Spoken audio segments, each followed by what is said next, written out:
This piece is called "Somewhere in America," and it was inspired by one of my brothers, and who's also my mentor and somebody that I look up to and greatly appreciate, Dante Clark.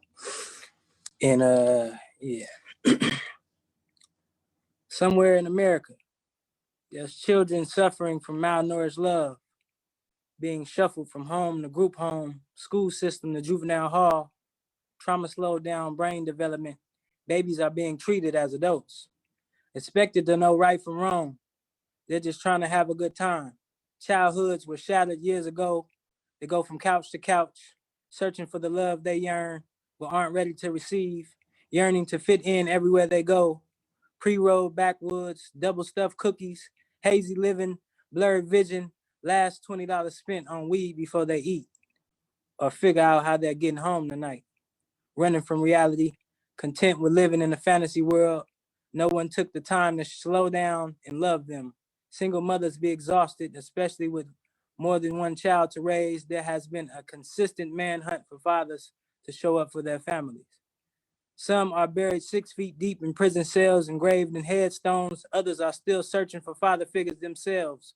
Somewhere in America, there's a pipeline funneling our children from schools to prisons instead of from schools to owning businesses and homes, especially education programs.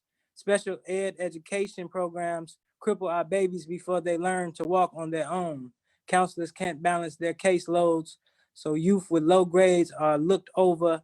Understaffed classrooms leave one teacher and their assistant to engage 30 plus students with 5 different learning styles. School resource officers who aren't trained in restorative practices slam our babies into submissions. Somewhere in America, a mother weeps. Bullets turn her baby's dreams into her worst nightmares. She prepares to lay her baby to sleep. No understanding of why. Her baby. Bullets fought a million wars against black skin, haven't lost yet. Somewhere in America, we're building new communities. All children are filled with an abundance of love. Children aren't grouped in homes they don't belong to. Restorative practices implemented in schools and juvenile halls, referring our children to mental health services so they can knock the dust off past trauma and begin their healing processes, reminding them that they are worthy of the love they seek, affirming them daily and displaying consensual love, providing safe spaces to talk so they can finally clear the smoke from their minds, helping them learn to earn and save, facilitating workshops youth can attend while their parents are at work. Fathers pick up their kids more often nowadays. No more deadbeat mentalities, and prisons no longer know their names. Somewhere in America, we are building a leadership pipeline, preparing children to take over adults' positions, own homes and businesses in their communities, special education programs ran by people with enough patience to encourage our babies to challenge themselves, enough counselors to make sure each person gets the resources needed.